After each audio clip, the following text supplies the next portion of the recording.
Next, we're going to be talking about how to engage investors effectively.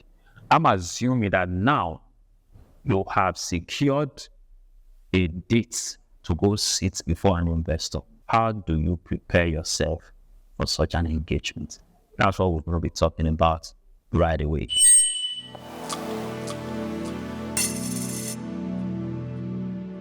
The first thing you must do concerning that is that you must research your potential investor. That person who wants to invest in you, you need to know the person beyond just their names.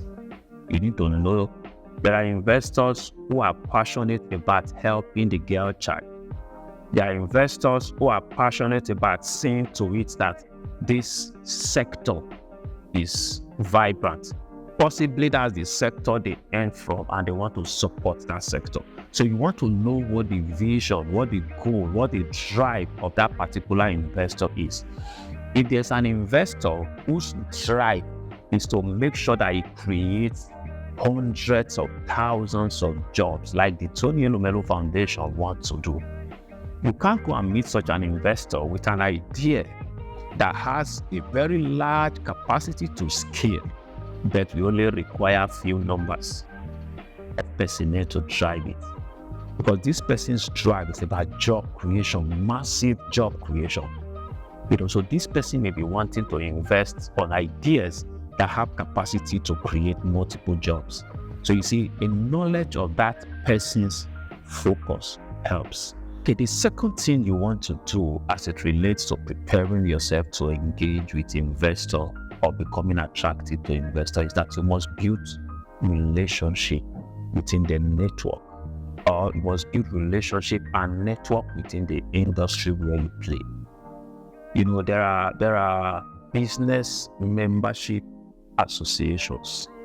Recently, I had an international organization. Many of them come to my city like that, and they do industry-related engagements and all of that.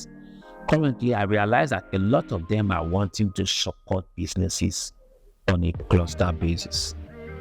The truth is, how will you ever be known if you don't belong to these clusters? Investors are coming to the city, they get online, they are researching government-led or private-led clusters because it's easier for them to throw fund at a cluster. It's easier for them to even say, oh, by investors, now I mean equity investors, grants investors, and all of that. Grant is that fund that you get, you necessarily don't need to have to pay back. But even the people who give those grants, they want to give it to people that they can place faces to. They want to give it to people they can hold accountable. So being in that network have a way of exposing you to these opportunities. So the third is that you must tailor your pitch to the goals, to the drive, to the passion of the investor that you have investigated. You research me, you see that, oh, I'm passionate about investing in these types of businesses and ideas. You want to tailor your pitch to address, to speak to my desires. That breaks the barrier between you and the investor. Then the fourth, of course, I emphasized this earlier on when I talked about spending your money to start. You want to show traction. The last idea I pushed for that gave me about $6,000 in investments. I went there with MOUs already signed with my off-takers concerning the products that I was offering them. I think at that time I needed about 32,000 kg, that was 32 tons of the product to be delivered to these off-takers per week. And as at the time I was talking to these investors, we were unable to even meet 10 tons. So what does that mean? It means that the business is already tested. The market is already there. The challenge now is capacity to meet the demand of the market. Investors are very open to that because they know that when we fund you and you have all the other things in place, your capacity is enhanced. You are able to build, to expand your production, and money comes for everybody. So the fifth is that you must be transparent. Never make the mistake of trying to be smart. For someone whose business is investing in other people's business, you should understand that that person knows what he's doing. So trying to be smart with such people sometimes could be seen as insulting. Be transparent. Be careful about your numbers.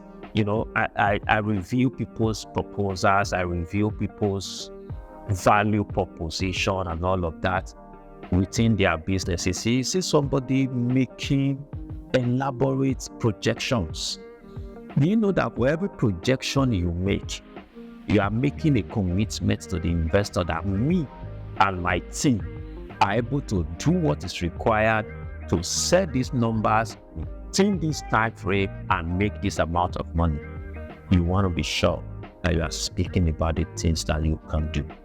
Because at the end, investors will not want to be bamboozled. I'm sure a lot of us watch things like Shark Tank and all of that.